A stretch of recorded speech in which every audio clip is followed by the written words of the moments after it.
নমস্কার।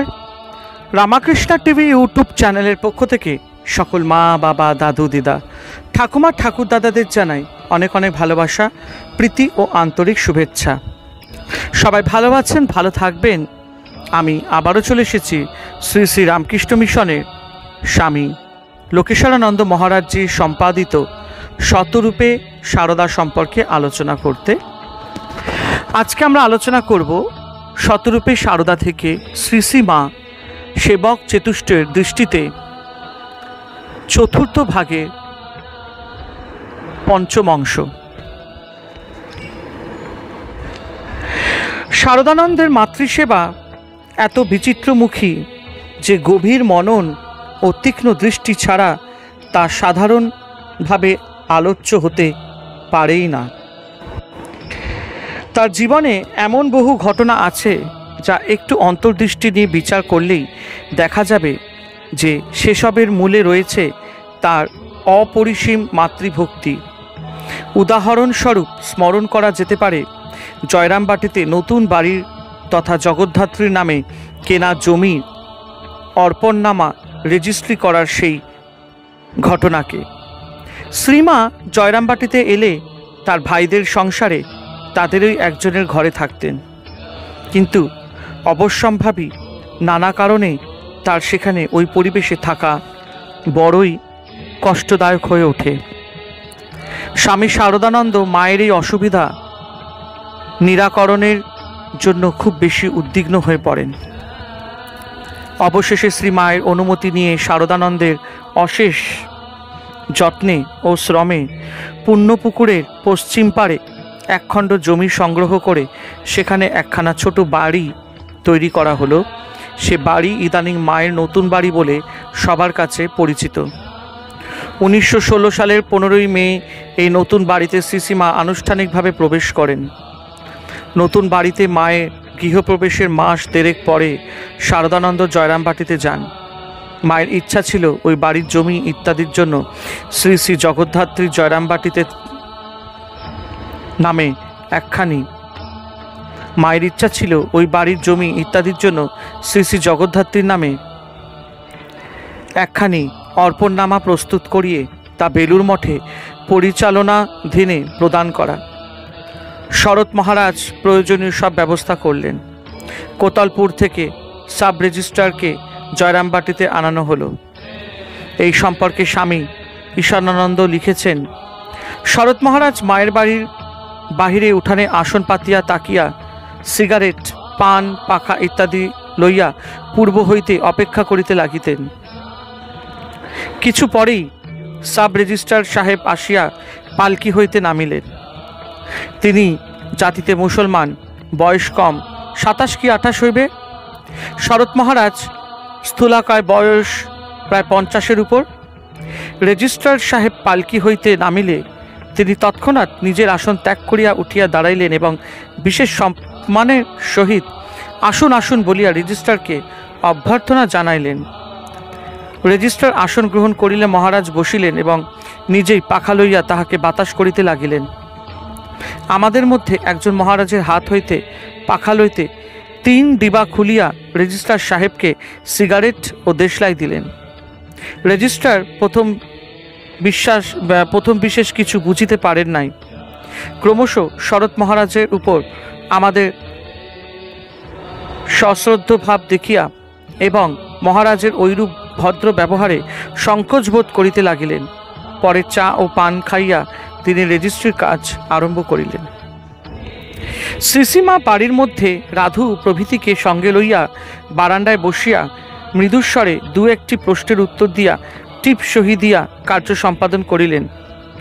শরৎ মহারাজ রেজিস্ট্রারকে কিছু জলযোগ করাইয়া পালকিতে তুলিয়া দিলেন এবং তাহার সহিত একটু অগ্রসর হইয়া রওনা করাইয়া দিলেন। মহারাজ এক গুরুদায়িত্ব সম্পাদন করিয়া যেন মনে মনে স্বস্তি ও আনন্দ বোধ করিলেন। তাহার এইরূপ আচরণ দেখিয়া আমাদের কিন্তু অনেকেরই প্রথমে একটু অস্বস্তি বোধ হইতেছিল। পরে বুঝিয়াছিলাম শ্রী শ্রী মায়ের কাজ মান অভিমান ত্যাগ করিয়া ঐরূপ একনিষ্ঠভাবেই করিতে হয়। ঘটনাটি নিঃসন্দেহে অন্যান্য সাধারণ। শারদানন্দের মতো মাতৃসাধক পুরুষেরই পক্ষে এমন ঐকান্তিক সেবা সম্ভবপর। একথা দিবালোকের মতন সুস্পষ্ট যে ওই মুসলমান যুবককে যে আন্তরিক আদর ও সম্মান সেদিন রামকৃষ্ণ মিশনের প্রবীণ সম্পাদক স্বামী শারদানন্দ দেখিয়েছিলেন, তা একজন সাব রেজিস্ট্রারকে তোষণের জন্য নয়। সেই দিনের সেই প্রাণ ঢালার সমাদর ছিল জগন্মাতার কার্যে সহায়ক একজনের প্রতি মাতৃভক্ত সেবকের হৃদয়ের পূজা। মাতৃগত প্রাণ শারদানন্দ মায়ের সেবা সম্পর্কে সর্বদা কীরকম সজাগ ছিলেন এবং মা জয়রামবাটিতে থাকলে তিনি তার স্বাস্থ্য ও সেবার কথা ভেবে কত চিন্তান্বিত থাকতেন সে সম্পর্কে কিছু নিদর্শন এখানে উপস্থিত করা যেতে পারে। একটি চিঠিতে তিনি জয়রামবাটিতে লিখছেন, শ্রীমার বাতের কথা শুনিয়া ভাবিতে আছি, একটু কমিয়াছে কিনা লিখিয়া সুখী করিবে। আর একটি ছোট শিশিতে করিয়া বাঘের চর্বির তেল শীঘ্র পাঠাইব। শুনিলাম উহা বাতের পক্ষে খুব ভালো, মালিশ করিতে হয়। শ্রী শ্রী মাকে যোগিন মার আমার ও এখানকার সকলের সভক্তি সাষ্টাঙ্গ প্রণাম জানাইবে। তিনি এখান হইতে যাওয়াতে সব শূন্য হইয়া রইয়াছে। যদি শ্রী শ্রী মাকে ফাল্গুনে আনিতে পারো তো বড় ভালো হয়। এই বাত বাড়িয়াছে, শীতকালে না জানি কত কষ্ট হইবে। আরেকটি চিঠিতে তিনি লিখেছেন, 8 কি 10 দিনের অধিক হইলে শ্রীমার কোনো সংবাদ না পাইয়া আমরা সকলে বিশেষ চিন্তিত আছি। তিনি কেমন আছেন জানিয়া সত্তর সংবাদ লিখিয়া সুখী করিবে। প্রতি সপ্তাহে তার শারীরিক কুশল সংবাদ পত্র দ্বারা জানাইতে ভুলিও না। তিনি শারীরিক কুশলে থাকিলে সপ্তাহে সপ্তাহে সংবাদ দিবে এবং শরীর পুনরায় অসুস্থ হইলে তৎক্ষণাৎ জানাইবে ও প্রতিদিন বা একদিন অন্তর একখানি করিয়া পত্র দিবে। আবার 1 সপ্তাহ পরে ওই ব্যক্তিকেই লিখেছেন, শ্রী শ্রী মার জ্বর পুনরায় হইয়াছিল জানিয়া ভাবিত রইলাম, কারণ আবার না হয়। যা হোক, তোমরা সকলে তাহার নিকটে আছো এবং সর্বদা তত্ত্বাবধান করিতেছ, ইহাতে অনেকটা নিশ্চিন্ত আছি। তজ্জন্য তোমারও তোমার পরিবারবর্গের এবং শ্রী শ্রী ঠাকুরের আশ্রিত ছেলেদের সর্বতোভাবে কল্যাণ হোক, ইহাই ঠাকুরের শ্রী পাদপদ্মে সর্বান্তকরণে প্রার্থনা করিতেছি। আবার অন্য এক সময় একজনকে লিখলেন, তোমাদের ভরসাতেই মাকে দেশে পাঠাইলাম। শারদানন্দের সেবাদৃষ্টি ছিল দূর প্রসারী, যার দিগন্তে ছিলেন শুধুই মা, কিন্তু তা বলে একটি দিনের জন্য। এমনকি সেবা কার্যের অনুরোধেও তিনি মায়ের ইচ্ছার উপরে কখনো নিজের ইচ্ছাকে চাপাতে চেষ্টা করেননি। ইচ্ছাময়ের ইচ্ছা যেমন, এটাই কিন্তু ছিল তার সেবা পরিচর্যার মূলে। মায়ের শেষ অসুখের সময় তার নিরাময়ের জন্য স্বামী শারদানন্দ কি প্রাণপণ চেষ্টাই না করেছিলেন। বৈজ্ঞানিক চিকিৎসাদিদের যথোপযুক্ত আয়োজনের সঙ্গে সঙ্গে নানা রকম শান্তি সস্তনাদি দৈব্য প্রতিকার ব্যবস্থার ত্রুটি হয়নি। আসন্ন মাতৃ বিরহ কাতর সন্তান সাধারণ মানবীয়ভাবে সেদিন যে রকম ব্যাকুল হয়ে পড়েছিলেন, তাও সেবার ইতিহাসে এক আশ্চর্য নজিরূপে অক্ষয় হয়ে রইবে। পূর্ণজ্ঞানী সন্তান আর তার আরাধ্য জননী স্বয়ং বিশেশ্বরী আদ্যাশক্তি, তবুও কত মায়িক উপকরণ। ভক্তিভাবের রাজ্যে বুঝি এমনটা হয়ে থাকে? শারদানন্দের ব্যবস্থাপনায় মায়ের বাড়িতে কালী, তারা, ভুবনেশ্বরী, ছিন্নমস্তা এবং কমলা এই 5 মহাবিদ্যার অর্চনা এবং 5 গ্রহের পূজা শুরু হলো। বাগবাজারে সিদ্ধেশ্বরী বাড়িতে শতরূপ চণ্ডীপাঠে হয়েছিল।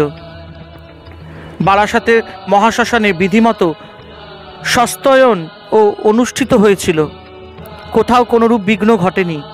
এত শান্তি সস্তয়ন সুনিপন্ন হলো, ডাক্তারি কবিরাজি এত চিকিৎসা সমারোহ, কিন্তু মায়ের দেহের অবস্থার কিছুমাত্র উন্নতি দেখা যাচ্ছিল না।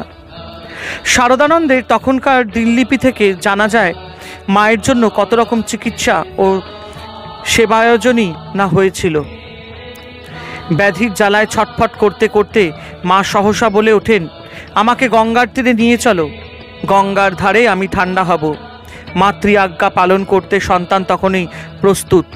শারদানন্দ গঙ্গা তীরে মায়ের বাসোপযোগী বাড়ি পাওয়া যায় কি না অনুসন্ধান করতে আরম্ভ করেন। এমনকি কাশীধামে মাকে নিয়ে যাওয়া চলে কি না সে চিন্তাও করছিলেন। কিন্তু ডাক্তারেরা মায়ের ওই অবস্থায় নাড়াছাড়ার অনুমতি দেননি। লক্ষ্য করার বিষয় এই যে, যে কোনো মূল্যে যে কোনো উপায় হোক মাকে সুস্থ ও যে কোনো উপায় হোক মাকে সুস্থ ও শান্ত করাই সেবক শারদানন্দের ধ্যান জ্ঞান ও লক্ষ্য ছিল। শ্রী মায়ের শেষ অসুখের সময় স্বামী শারদানন্দ কতখানি উদ্বিগ্ন থাকতেন সে সম্পর্কে তার জীবনীকার ব্রহ্মচারী প্রকাশচন্দ্র লিখেছেন, শরৎচন্দ্রের সকল সতর্কতা সমগ্র চেষ্টা ব্যর্থ করিয়া মায়ের স্বাস্থ্য উত্তরোত্তর অবনতির দিকে অগ্রসর হইতে লাগিল।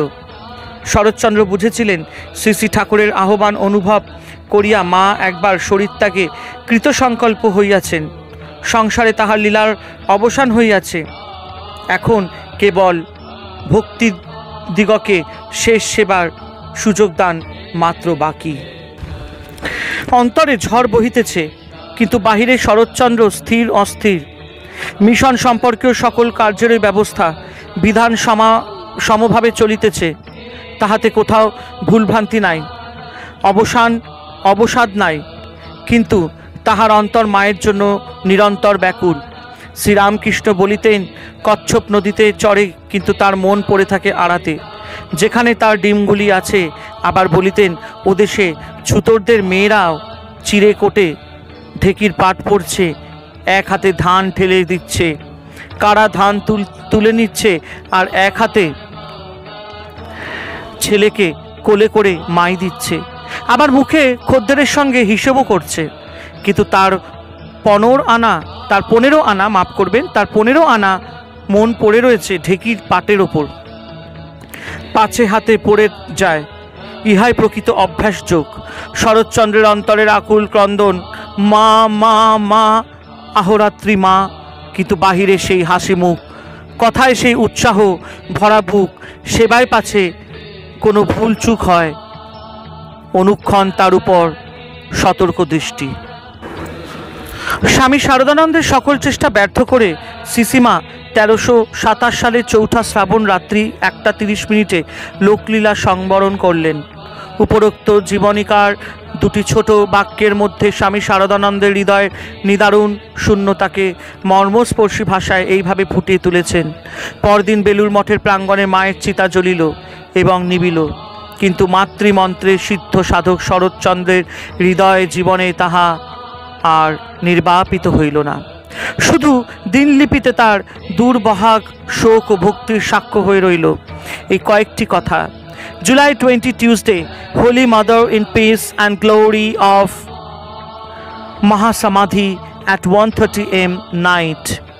31 শ্রাবণ 1327 তারিখের মানে 15 আগস্ট 1920, অর্থাৎ শ্রী মায়ের শরীর রক্ষার 27 দিন পরে একটি চিঠিতে তিনি লিখলেন, শ্রী শ্রী মাতা ঠাকুরানীর শরীর রক্ষার পরে প্রথম পত্র বোধ হয় তোমাকেই লিখিতেছি। চেষ্টা করিয়াও এতদিন মনকে ওইরূপ কার্যে নিযুক্ত করিতে পারি নাই। এই সামান্য কয়েকটি কথা থেকেই শ্রী মায়ের অদর্শনের পর তার মনের অবস্থা কীরকম হয়েছিল তা বুঝতে পারা যায়। অন্তরে একটি আকুল ক্রন্দনধ্বনির অনুরণন চলছিল সর্বক্ষণ, কিন্তু বাইরে কোনো উচ্ছ্বাস ছিল না। প্রশান্ত গম্ভীর স্থিতধী শ্রী মাকে কেন্দ্র করে যা কিছু সব তারই জন্যে। এই রকম একটা ভাবে ভরপুর হয়ে শারদানন্দ এতদিন সব কাজ করে এসেছিলেন, কিন্তু মায়ের অদর্শনে তার সহস্রমুখী কর্মজীবনের মূল প্রেরণ শক্তি তিরোহিত হয়ে গেল। তিনি নিজেই বলছেন, মা চলে গেলেন আর সব উৎসাহ একেবারে নষ্ট হয়ে গেল। শরীরটা তো খুব ভালোই ছিল, কিন্তু মায়ের দেহরক্ষার সঙ্গে সঙ্গে শরীরও পড়ে গেল। শরীর মন ভাঙলেও শারদানন্দের মাতৃসেবার অবসান কিন্তু হয়নি কোনোদিনও। তার মর্ত্যজীবনের শেষ ক্ষণটি পর্যন্ত মায়ের দাড়ি রূপেই তাকে আমরা দেখেছি। মায়ের ভারীকে কখনো হারায়নি, যার সেবাব্রতে সিদ্ধ হয়ে তিনি নিজ শারদানন্দ নামকে সার্থক করেছিলেন। এখন থেকেই তিনি এই জগদম্বা শ্রী শারদাই হলেন তার সমগ্র জীবনের আলোক। তার চরিত্র প্রভা মায়ের ব্যক্তিগত সেবায় এখন থেকে রূপান্তরিত হলো ব্যাপক বিশ্বরূপিণী মাতৃসেবায়। শ্রীমা একদা বলেছিলেন, এরপর যখন তার ঠাকুরের ছেলেরা আসবে, আমার অভাবে দুটি অন্নের জন্য ঘুরে বেড়াবে, একটু বিশ্রাম করার জন্য লোকের দ্বারস্থ হবে, সে আমি সইতে পারবো না। এরপর তোমরা এখানে জয়রামবাটিতে একটা কিছু করো, যাতে তারা দুটি খেতে পায়, একটু আশ্রয় পায়। মায়ের ওই উক্তিকে আদেশ রূপে গ্রহণ করে 1923 খ্রিস্টাব্দের 19শে এপ্রিল শুভ অক্ষয় তৃতীয়ার দিনে জয়রামবাটির পুণ্যক্ষেত্রে মাতৃমন্দির প্রতিষ্ঠা করলেন স্বামী শারদানন্দ। চিরস্মরণীয় হয়ে রইলেন মায়ের জগৎজোড়া ছেলে মেয়েদের কাছে। বেলুর মঠে ঠিক যে ভূমিখণ্ডের উপর শ্রীমায়ের দিব্য তনুকে অগ্নিতে আহুতি দেওয়া হয়েছিল, সেখানে যে মন্দির আমরা দেখেছি প্রতিষ্ঠাকাল 1921 খ্রিস্টাব্দের 21শে ডিসেম্বর, তাও স্বামী শারদানন্দের অনুপম মাতৃভক্তির আর এক নিদর্শন। একদিন স্বামী গঙ্গানন্দ কোনো একজনের গর্হিত আচরণের উল্লেখ করে স্বামী শারদানন্দকে জিজ্ঞাসা করেন যে শ্রী মায়ের বিশেষ কৃপা পেয়েও সে কি করে অমন কাজ করতে পারল। প্রশ্ন শুনে মহারাজ কিছুক্ষণ চুপ করে থাকলেন এবং তারপর ধীরে ধীরে বলতে লাগলেন, যে ভাবের চিন্তায় নিজের ক্ষুদ্র বিশ্বাস ভক্তির হানি হয়, তা কখনো মনে স্থান দিও না। তাকে তোমরা আজ এমন দেখছো, 10 বছর পরে সে যে একজন মহাপুরুষ হয়ে দাঁড়াবে না, কি করে জানলে? তখন তোমরাই বলবে তা হবে না। সে যে মার কত কৃপা পেয়েছিল, মার মহিমা, মার শক্তি কতটুকু আমাদের কি সাধ্য বুঝি? এমন আসক্তি দেখিনি, এমন বিরাগও দেখিনি। এদিকে তো রাধু রাধু করে অস্থির, কিন্তু শেষকালে বললেন একে পাঠিয়ে দাও। তাকে বললুম, মা আপনি রাধুকে পাঠিয়ে দিতে বলছেন, পরে যখন আবার দেখতে চাইবেন তখন কি হবে? মা বললেন, না, আর আমার ওর উপর কিছু মাত্র মন নাই। এইভাবে মায়ের কথা বলতে বলতে স্বামী শারদানন্দ ভাবাবিষ্ট হয়ে পড়লেন এবং আপন মনে গান ধরলেন। তোর রঙ্গ দেখে রঙ্গময়ী অবাক হয়েছি, হাসিব কি কাঁদিব তাই বসে ভাবিতেছি, বিচিত্র ভবের মেলা ভাঙ্গ গড় দুটি বেলা, ঠিক যেন ছেলে খেলা বুঝতে পেরেছি। এতকাল রইলাম কাছে, বেড়াইলাম পাছে পাছে, চিনিতে না পেরে এখন হার মেনেছি। পদগুলি যেন স্বামী শারদানন্দের অন্তর থেকে উচ্চারিত। পদগুলির মধ্যে প্রতিফলিত হয়েছে তার নিবিড় অনুভূতির আবেগময় বাঞ্ছনা। শ্রী মায়ের লীলা সংবরণের পর একবার কাশীধামে প্রাচীন সাধুরা শরৎ মহারাজকে অনুরোধ করেছিলেন, আপনি মায়ের বিষয় লিখিয়া রাখিলেন, পরবর্তীকালে মানুষ শ্রীমা কি ছিলেন তা সঠিক জানিতে পারিবে। আপনি শ্রী ঠাকুরের কথা লিখিয়া জগতের মহা উপকার করিয়াছেন, শ্রী মায়ের জীবনীও আপনি লিখিলে ভালো হয়, আপনি লিখুন। উত্তরে শরৎ মহারাজ কিছু না বলে উপরোক্ত গানটি আবৃত্তি করেছিলেন মাত্র। স্বামী অদ্ভুতানন্দ, স্বামী যোগানন্দ, স্বামী ত্রিগুণাতীতানন্দ এবং স্বামী শারদানন্দ এই সেবক চতুষ্টয় দিব্য জীবনালোকে যেমন আমরা শ্রী মাতৃ আলেখ্যকে যথাশক্তি অবলোকনের প্রয়াস পেলাম, তেমনই সুযোগ পেলাম মায়ের স্নিগ্ধ স্নেহ পরিমণ্ডলের মাঝে সমাসীন তার প্রিয় সন্তানদের জীবনানুধানের। তথাপি একথা সংশয়াতীত সত্য যে এই অবলোকন ও অনুধ্যান এখনো অসম্পূর্ণ।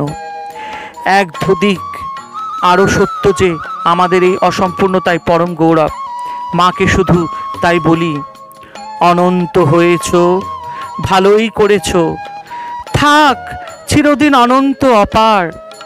ধরা যদি দিতেই ফুরাইয়া যেতে, তোমারে ধরিতে কে চাহিত আর। হরে কৃষ্ণ কৃষ্ণ কৃষ্ণ হরে হরে, হরে রাম রাম রাম হরে হরে। জয় শিব শম্ভু, জয় দেবী দুর্গা দুর্গতি নাশিনী, জয় মা কালী।